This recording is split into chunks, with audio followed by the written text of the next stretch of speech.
ये दुनिया ऐसी ही है दोस्त, मतलब साथ के रखती है कि मौका मिले और तुमको ऐसा वार करेंगे कि तुम खड़ा नहीं हो पाओगे। ये विपिन सर जो हैं, विपिन मुखिया जो हैं, वो गद्दारी की लिस्ट में आज सबसे ऊपर आ चुके हैं और इनको इतना रुआई छूट रहा है, ये इतना परेशानी में है जितना रोशन आनंद सर भी परेशानी में नहीं है। नहीं, ये जितना व्याकुल हो रहे हैं, जितना चिल्ला रहे हैं, ये जितना इंटरनेट पे माहौल बना रहे हैं, उतना तो रोशन आनंद सर के घर वाले लोग नहीं बना पा रहे हैं। ये फुल जोश में है और इनके जोश में होने का कारण भी है। देखो, विपिन मुखिया जो है, इनका coaching, offline class, online class चारों तरफ से ध्वस्त हो गया था इनके राजनीति के चक्कर में। तो इनके खाने पीने का इंतजाम जो है वो करते हैं, जी हाँ, खान सर, जिसको आज फैजल खान करके पूरी तरीके से इंटरनेट पे बदनाम कर रहे हैं। नहीं, उस समय जब इलेक्शन कैंपेनिंग करवाना था मुखिया का, उस समय ही खान सर थे, जनता के चहीते थे,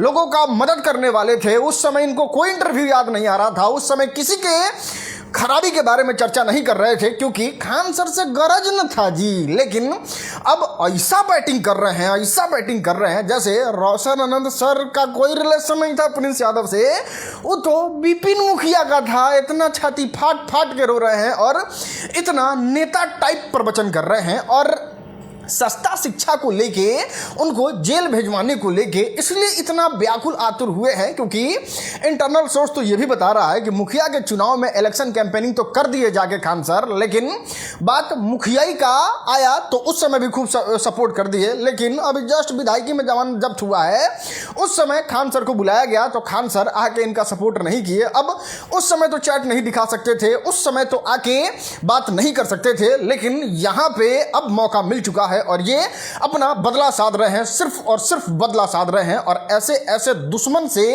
ज्यादा खतरनाक दोस्त होता है, बताइए। आज से कुछ दिन पहले तक खान सर ये खुद अपने वीडियो में बोल रहे हैं कि कोचिंग के दौरान फोन उठा लेते थे, इलेक्शन कैंपेनिंग होता था तो इनके घर तक चले आते थे। लेकिन आज ये आदमी के विधायकी के चुनाव कैंपेनिंग में नहीं आए तो इस तरीके से माहौल बना रहे। देखो, हम ये बिल्कुल नहीं कह रहे हैं कि खान सर को छोड़ देना चाहिए, खान सर पे शक नहीं करना चाहिए, उन पे किसी तरीके का लीगल एक्शन नहीं होना चाहिए। अगर रोशन आनंद सर इतना श्योर हैं कि खान सर ने उनके भाई के साथ कुछ किया है, तो रोशन आनंद सर के भाई का बॉडी नेपाल से इनके पास ही आया था, जांच करवाइए, लेबोरेटरी में ले जाइए हॉस्पिटल में और दोबारा पोस्टमार्टम करवाइए और पूरे बिहार को बता दीजिए कि उनका मौत बीमारी से नहीं हुआ था, उनका जान किसी बीमारी की वजह से नहीं गया था। तो वो नहीं कर रहे हैं, ये सिर्फ बातें कर रहे हैं, लंबा बातें कर रहे हैं। अरे क्या गुनाह है भाई?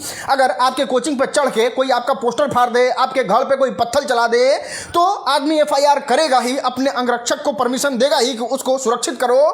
अब वो तो नॉर्मल सा बात है और उस नॉर्मल से बात को लेके मैटर खत्म हो गया था। अब किसी के भाई को अगर बीमारी हो जाए और उसका जान चला जाए कोइंसिडेंटली ऐसे टाइम पे, तो इसको दोषी नहीं करार दिया जा सकता है। और इसलिए नहीं दिया जा सकता है क्योंकि पहले तो रोशन आनंद सर सिर्फ मुंह से बोल रहे हैं, किसी तरीके का कोई लीगल एक्शन अभी तक नहीं लिए हैं, ना जाके केस किए हैं कि हमको खान सर पे शक है और इस तरीके का मामला हुआ है। देखो, सब कुछ ट्रैक पे आ रहा था, सब लोग रोशन आनंद सर का सपोर्ट कर रहे थे। इनफैक्ट मैंने भी कल जो कहा था रोशन आनंद सर, वो कवर किया था, सारे लोगों को दिखाया था। हम लोग एकदम समर्थन में हैं। अगर रोशन आनंद सर के पास कोई सबूत है जो कहे हैं कि हम दिखाएंगे, वो दिखाइए। और अगर पोल खोल रहे हैं और उसमें जो दोषी है उसको कड़ी से कड़ी सजा मिलनी चाहिए।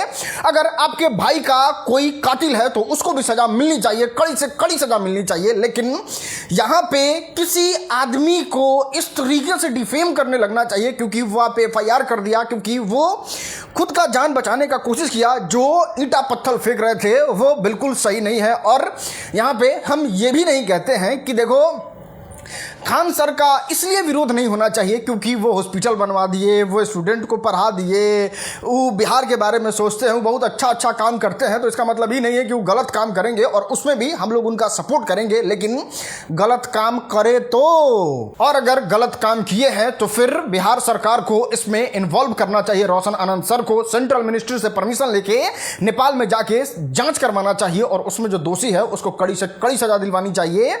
और कोई भी अगर इसमें दोषी है तो उसको सजा मिलना चाहिए।